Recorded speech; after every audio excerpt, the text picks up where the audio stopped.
Hi students, I'm Dr. Bhavana. In this lecture we are going to deal about excretion. In the last two lectures we have dealt about the kidneys as well as its function, as well as about numerous functional units of kidney called as nephrons. Here in this we are going to deal mainly about the mechanism of concentration of filtrate, that is counter current mechanism, as well as we are going to deal about what are the disorders that are associated with our excretory system. First, initially in the last class we have dealt about the functions of tubules, that is about proximal convoluted tubule, loop of Henle, distal convoluted tubule, as well as collecting duct. What are the substances that are excreted as well as what are the substances that are absorbed. Mainly in the distal convoluted tubule as well as collecting duct, these absorb more amount of water. So today we are going to deal about counter current mechanism. So many NEET questions are asked based on this counter current mechanism. So what is counter current mechanism? Initially in this counter current mechanism means nothing but opposite flow. Opposite flow. By the name only we can understand counter current is nothing but opposite flow. That is the flow of filtrate between the Henle's two loops as well as between the vasa recta. Vasa recta is nothing but efferent arteriole. Efferent arteriole, what it will do? Efferent arteriole, it will come out and it will lie parallel to the Henle's loop. That is called as efferent arteriole. So that when it lies parallel to the Henle's loop, it is called as vasa recta. In the previous lecture, I have dealt all about this. If anyone you have missed it, please go and watch the excretory system part 1 as well as part 2 so that you can more understand. So in the counter current mechanism, that is opposite flow, it will take place in opposite directions mainly. In the normally those who drink very less amounts of water, they then concentrated urine is produced for them. Then only this counter current mechanism will come into play. Suppose in between two people, A as well as B, if one drink so much of water, that is if they drink 10 glasses of water, the other B if they drink only 4 glasses of water, then this counter current mechanism comes into play for those who drink less amount of water. Mammals, usually our human beings, they produce concentrated urine because to preserve the loss of water, to prevent the loss of water, they produce concentrated urine. That is, who take more amount of water, for them counter current mechanism is not needed because so much amount of water they will take as usual, as well as some amount is excreted out.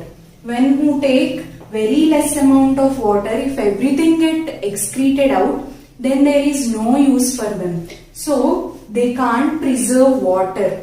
So for them here, counter current mechanism comes into play to produce the concentrated urine. So first initially we will deal about the mainly counter current mechanism. First the parts of nephron mainly.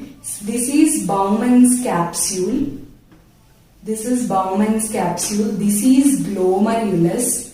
Efferent arteriole will enter. Efferent. Where this is BC, Bowman's capsule. This is glomerulus. Okay. So from here, there arises a long coiled structure.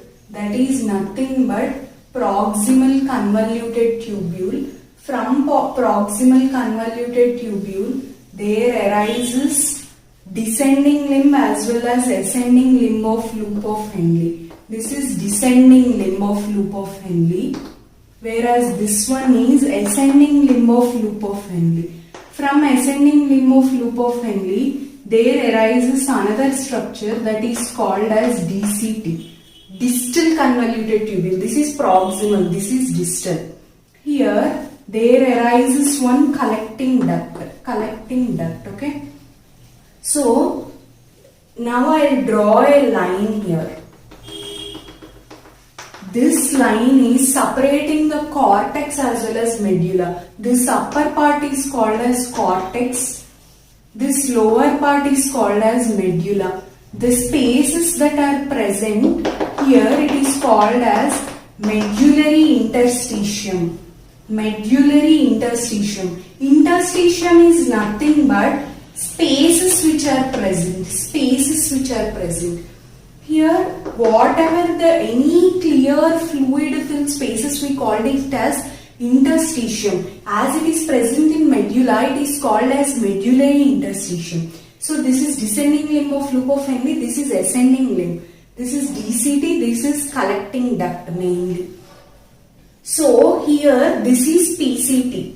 Again from glomerulus there arises a efferent arteriole. This. So this will lie, this is called as descending limb.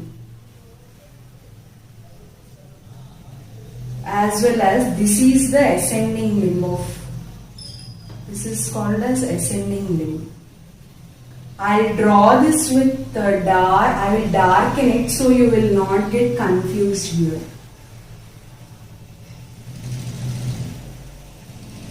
So now, this is called descending limb of vasa recta.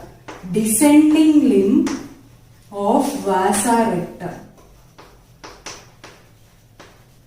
This is the ascending limb of vasa recta. Ascending limb of vasa recta.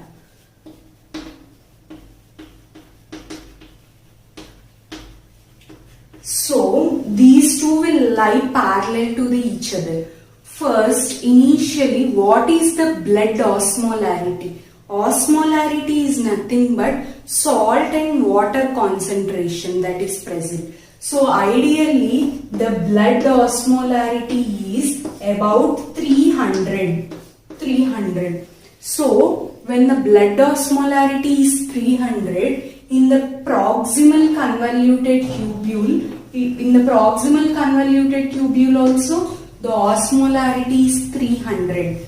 When it comes down into Henle's loop, it will increase. That is, from 300, it will increase to 400, 600, then 800. Finally, when it comes down, it is 1200. That is, the osmotic gradient as well as osmolarity will increase in number. It will, because in descending limb is more permeable to water. So much of water will be coming out from descending limb of loop of Henle. So much of water will be coming out. So the osmolarity will be increasing. It will increase till 1200. When it comes to 1200, then what will happen is our kidneys, they help to produce concentrated urine. That is, they help in reducing the loss of water. So what they will do, from 1200, they will again decrease the osmotic gradient. That is, they in ascending limb, as it is not permeable to water, it plays an important role in conservation of water. So what it will do, this osmolarity will decrease again. 800, 600, 400, finally it becomes 300. When it becomes 300, DCT, it is also preserving so much of amount of water. So here it will become 200 because it absorbs so much amount of sodium as well as water. It absorbs so much of sodium as well as water. Collecting duct also same. It also absorbs so much amount of water. So here also it is osmolarity is 200 itself. So what happened till now? This is here in ascending limb of loop of Henle, as it is not permeable to water, it is more permeable to electrolytes. So NaCl will come out here. So much of NaCl is coming out. That is sodium chloride. It is more permeable to electrolytes than water. So sodium chloride, it is more permeable. Here in DCT as well as collecting duct, sodium as well as water is mostly preserved. So here when osmolarity will become 200, there is very less amount of water that is excreted out through urine. So like this in Henle's loop it will take place. When the osmolarity here it decreases, here it will increases. In opposite directions it is taking place. So this is called as counter current mechanism. The amount of filtrate that is taking place between the Henle's loop, that is between descending limb as well as ascending limb, which will take place in opposite directions. So it is called as counter current mechanism. Like this only in vasa recta also, same it will take place in vasa recta. In descending limb of vasa recta, the osmolarity will start increasing. That is, it will become 300, 400, 600, 800. Finally, it will become 1200.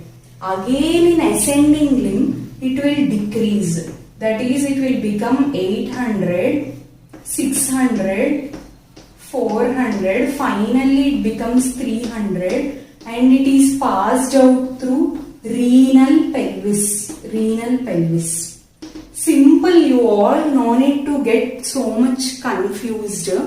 I am telling you in a easy manner. First one, you remember this diagram first. First, you draw the parts of a nephron. That is Bowman's capsule, proximal convoluted tubule, Henle's loop, as well as distal convoluted tubule, as well as collecting duct. Mammals, they should have so much of concentrated urine because to prevent loss of water. So this counter current mechanism plays a very important role. How it plays an important role? Normally the blood osmolarity is 300. When the blood osmolarity is 300, in the proximal convoluted tubule also the blood osmolarity remains 300. When it comes down, because descending limb of loop of Henle is more permeable to water, so much of water loss will be there in descending limb. So what will happen when there is so much loss of water? The concentration gradient will increase, the osmolarity will increase. That is 300, 400, 600, 800, finally 1200 it will become. When it becomes 1200, the kidneys will recognize that so much amount of water loss is there. So it will try to prevent by ascending limb of loop of Henle. What this will do is, it will remove so much of electrolytes, that is NaCl. So much of NaCl will be coming out of this. It preserves water here. Here it will lose water. Here it preserves water. Here it won't preserve electrolytes. So much of sodium chloride will be moving out. But water is preserved. Then what will happen? Again this osmolarity, which is 1200, it will get reduced 800, 600, 400, 300. Finally in distal convoluted tubule, it becomes 200. In collecting duct, again it becomes 200. So it will become very less amount, 200 it will become.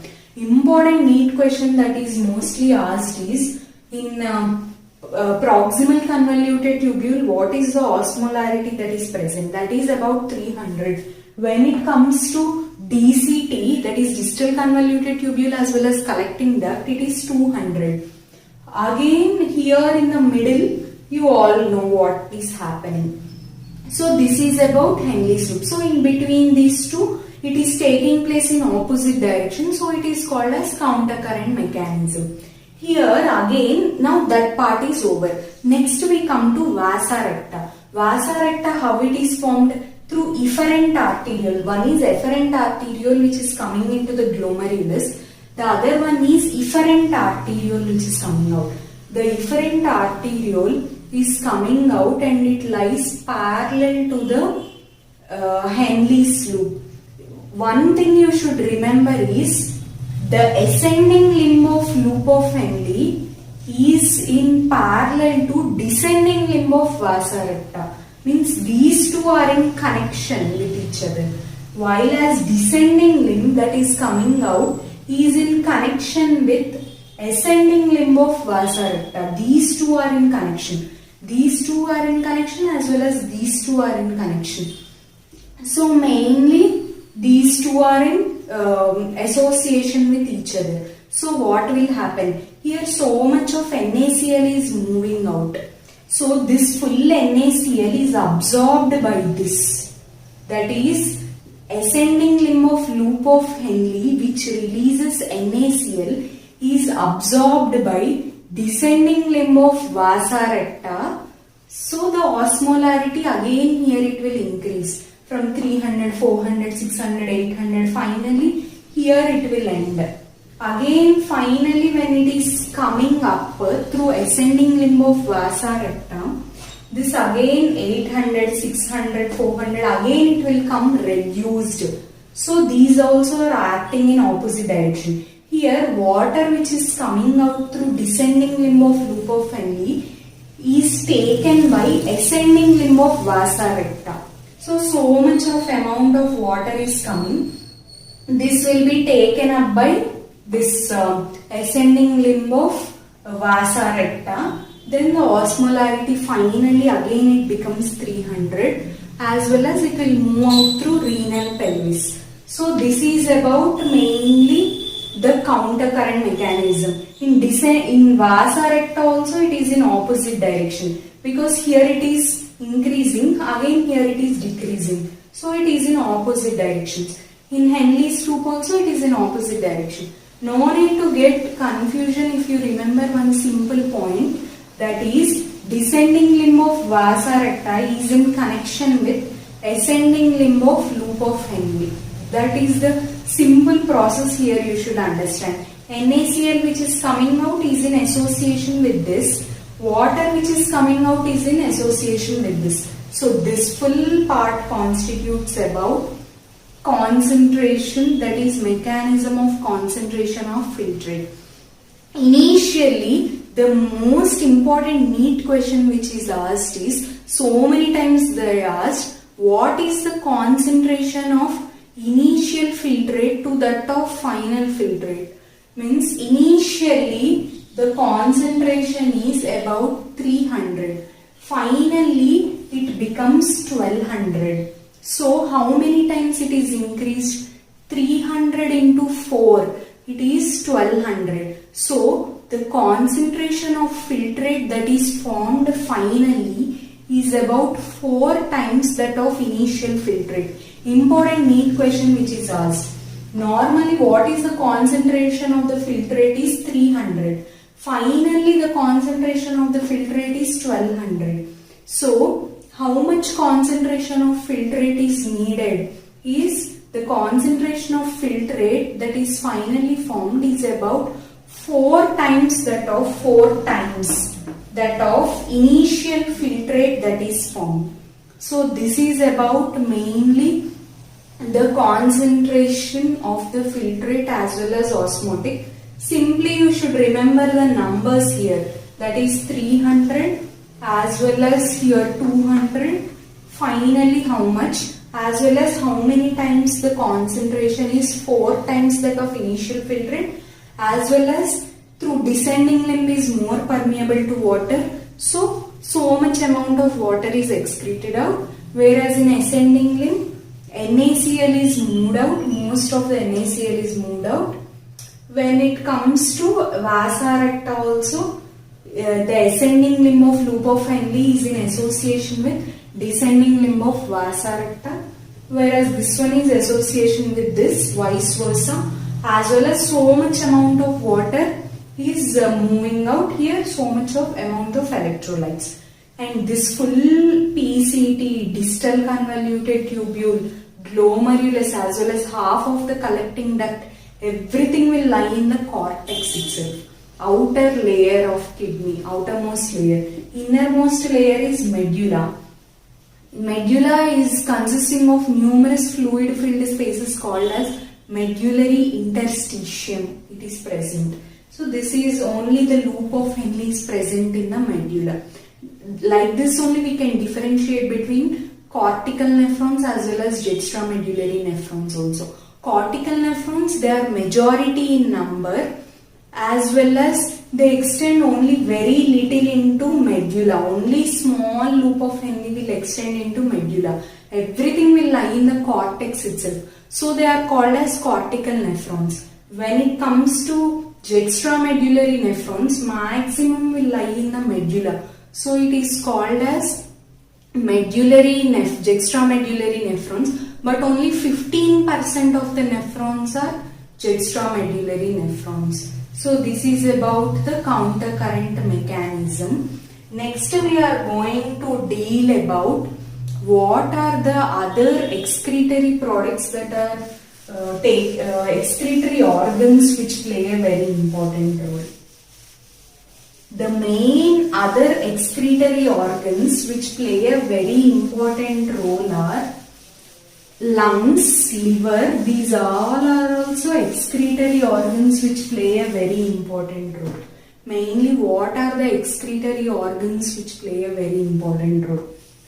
Those are lungs play a very important role in excretion. They excrete so much amount of carbon dioxide, whereas other excretory organs, okay, kidneys, you all will think they play a very important role, but there are also other organs which play a very important role in excretion. That is, first, lungs.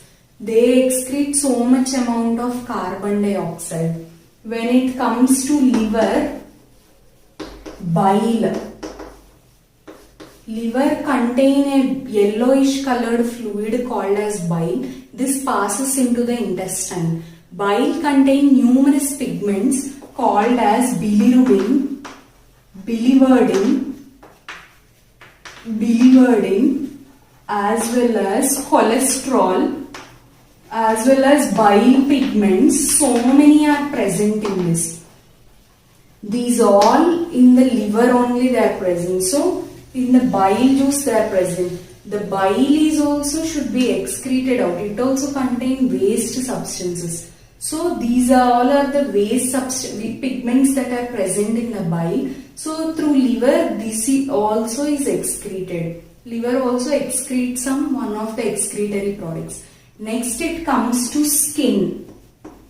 Skin, it is mostly contains sweat glands, as well as it contains the other one that is called as sebaceous glands.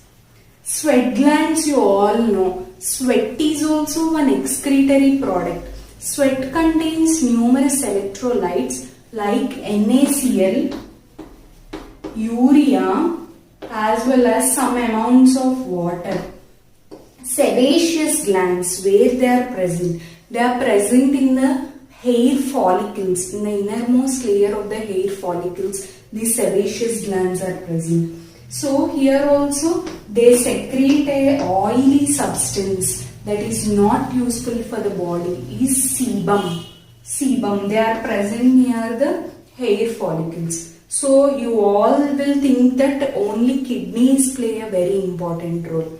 No, not kidneys. Lungs will excrete so much amount of carbon dioxide that is not needed for our body.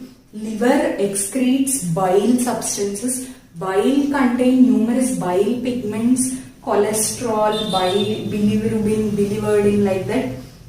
So liver also plays an important role in excretion. When it comes to skin that is present, it contains numerous sweat glands as well as sebaceous glands. Sweat glands, we sweat a lot when we do so much of exercise.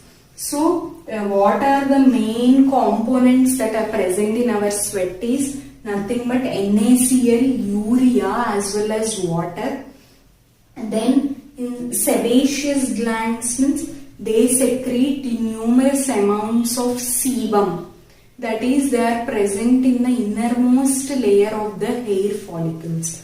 So this is about the other excretory organs which are present. Next, what are the main hormones that are associated with the kidney function? There are 3 hormones. That is, first hormone is ADH or vasopressin. That is antidiuretic hormone or vasopressin we say. First hormones that are associated with kidney. ADH. Next, the main hormone which is present is the aldosterone.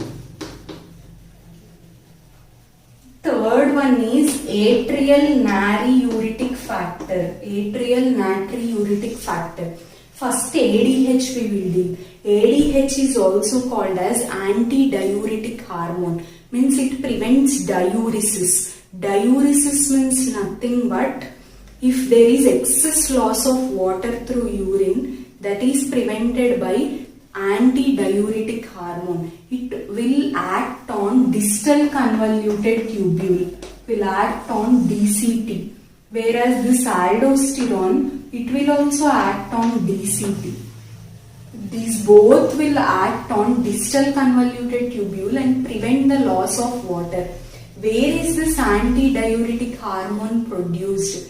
This hormone is produced mainly in the hypothalamus. What it will do is, it will increase the BP, and also it will cause vasoconstriction of blood vessels. So when it increases the BP as well as vasoconstriction of blood vessels, so there will be it will prevent the loss of water. When there is excess loss of water, then it will send signals to the hypothalamus. The kidneys will send signals to the hypothalamus. Then they will secrete this hormone called as antidiuretic hormone, or it is also called as vasopressin, that will act on distal convoluted tubule, and it will increase the BP as well as vasoconstriction of blood vessels, and in turn it will decrease the water loss. When it comes to aldosterone, this is secreted by JGA cells. We already discussed that juxtaglomerular apparatus is formed by distal convoluted tubule as well as efferent arteriole. We already have discussed. So this JGA will release a substance called as renin. This renin will help in conversion of angiotensinogen into angiotensin 1. This angiotensin 1 again it will release angiotensin 2. Finally, this angiotensin will secrete aldosterone. So, these JGA cells which act on distal convoluted tubule, they only will help in secretion of aldosterone. Here also same like ADH, this aldosterone also will increase BP as well as it will cause vasoconstriction of blood vessels, it will increase BP, it will decrease blood flow as well as it will increase the vasoconstriction of blood vessels.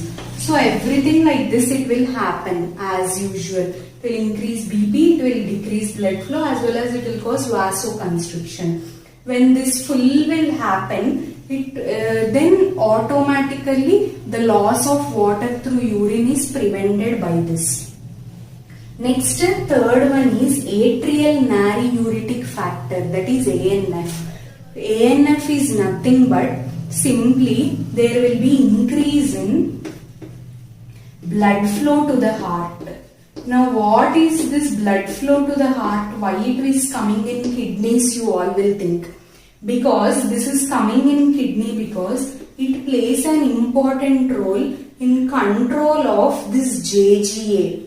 this renin-angiotensin mechanism, there should be some control. If excess loss of water through urine is there, that is prevented by aldosterone. If aldosterone is also acting so much, then that also should be prevented. If there is excess of aldosterone hormone, that also should be prevented. That is prevented by this atrial natriuretic factor. Through atrial natriuretic factor only, this is also prevented. So mainly these are the hormones that are associated. The first hormone that is associated is antidiuretic hormone, is also called as vasopressin. So distal convoluted tubule, it will mainly act on distal convoluted tubule. Through the hypothalamus will secrete this hormone. It will increase BP as well as it will cause vasoconstriction of blood vessels. So this will play a very important role. When it comes to aldosterone, aldosterone will also act on distal convoluted tubule. What it will do? It will convert the angiotensinogen into angiotensin 1, angiotensin 2 as well as aldosterone. This will increase the BP, same like this. It will increase BP. It will causes vasoconstriction of blood vessels. Only there is decrease in the blood flow. So this is about that. So this is renin-angiotensin mechanism, aldosterone. When it comes to atrial natriuretic factor, it will increase blood flow to the heart. That is prevented by, so this is, it will increase blood flow to the heart. Here aldosterone, what it will do? It will prevent diuresis. It will prevent excess loss of water through urine. So there should be some control for this aldosterone also. That is through mainly ANF will regulate the aldosterone. It will help in regulation. That is, it will help in control of the renin-angiotensin mechanism. So this is about the hormones. Finally, we'll end this chapter with disorders of excretory system. What are the main disorders that are associated with excretory system? The main disorders that are associated with excretory system are disorders which are associated are if there is excess of albumin, that is excreting out through urine. Albumin, if it is excreted, it is called as albuminuria. Albuminuria. If there is excess loss of glucose through urine, it is called as glycosuria. If there is excess loss of ketone bodies through urine, then it is called as ketonuria. Anything suffix it ends with urea, okay? So if albumin is excreted, it is called albuminuria. Glucose, glucosuria. Ketone, ketonuria. If excess amount of urea is excreted, it is called as uremia. Uremia. Normally, ideally, it is about 0.01 to 0.02%. Important NEET question which is asked. What is the amount of urea that is normally present is about 0.01 to 0.02 is ideal. If it is excess means then 0.05. Then it leads to uremia. Finally, and we say about numerous stones which are present in the kidney. If calcium stones are also called as renal calculi. Renal calculi. If so much of calcium is present in the stones, they are called as calcium stones. If numerous amounts of uric acid is present, then you say uric acid stones. If numerous amount of struite is present, then you say struite stones are present. These struite stones mostly they will occur due to bacterial infections. Mostly. As well as if numerous cystine is present, Then it occurs due to accumulation of numerous amino acids. Those are nothing but proteins. If you consume lot amounts of proteins, then cystine stones will be formed, proteins. If there is any bacterial infection, struide stones are formed. Uric acid means uric acid stones if you don't drink more amount of water. That's why you should drink so much amount of water, or else you will get numerous problems. You will get kidney stones. Okay, so you should drink more amount of water. When it comes to stone, these are calcium, then calcium stones. Ketone bodies are present. I already told you about this. Next we say about glomerular nephritis. Glomerular nephritis. Glomerular nephritis means what? Is inflammation of kidney. We say glomerular nephritis. Inflammation. Anything that is ending with suffix itis, you say inflammation. So glomerular nephritis is mainly inflammation of glomerulus of the kidney. Is called as glomerulitis. So these are the main disorders that are associated with kidney function. The first disorder is urine. If albumin is accumulated, then albuminuria. If glucose is present in urine, glycosuria. If ketone bodies are present, it is ketonuria. If urea is present, uremia. Ideally, important NEET question is how much it is present. It is 0.01 to 0.02. And stones. If calcium is present in lot amounts, we say calcium stones are present. Uric acid stones are present. When it comes to struide, bacterial infection, so much of bacterial infections will be there. That is struide stones. When it comes to cystine, then numerous proteins are present means if you consume lot amounts of proteins, it is called as cystine stones. And glomerular nephritis means what? Inflammation of glomerulus of the kidney is called as glomerulonephritis. Finally, kidney transplantation. If both the kidneys fail in an individual, then they will do kidney transplantation. Okay. But for kidney transplantation, everything should be matched for that person. Very close relatives only kidney transplantation can be done. That is between a mother and a child or a father and a child. Very close. If relationship is there only, you can do kidney transplantation, because our body will reject the whatever another substance which comes into our body, any foreign material, our body will reject.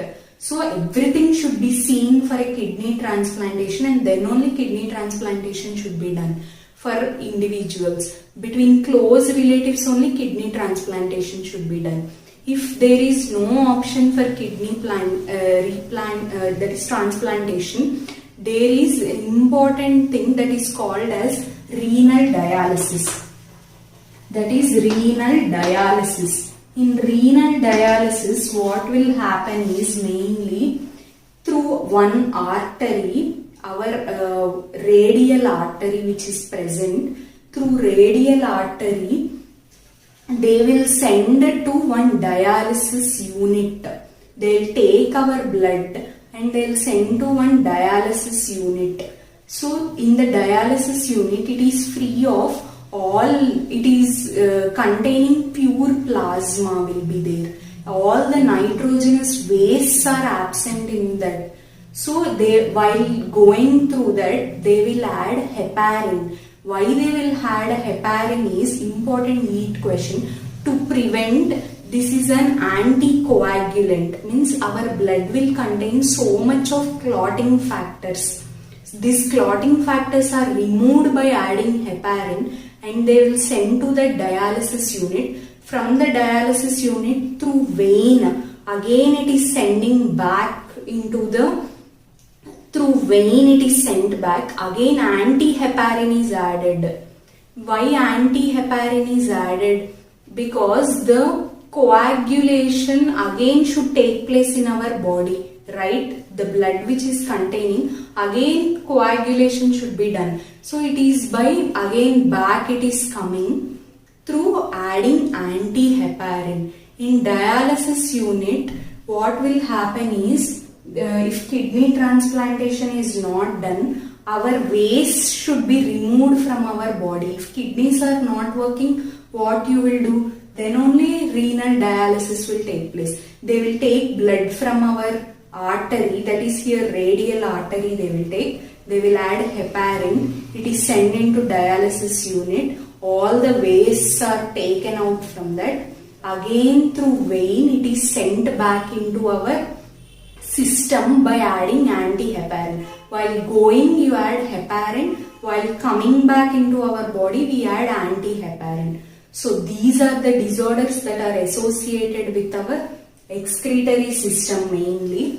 So finally this is about the excretory system. Okay. So today we have discussed about counter current mechanism, as well as what are the hormones that are associated and what are the excretory products mainly that are present, as well as we have dealt with what are the disorders that are mainly associated with our excretory system. So this is about the excretory system. The important NEET questions which they will ask are, I already told you in this class about counter current mechanism, as well as disorders mainly in this class they will concentrate, as well as about the hormones mainly, that is ADH as well as vasopressin. Okay, thank you.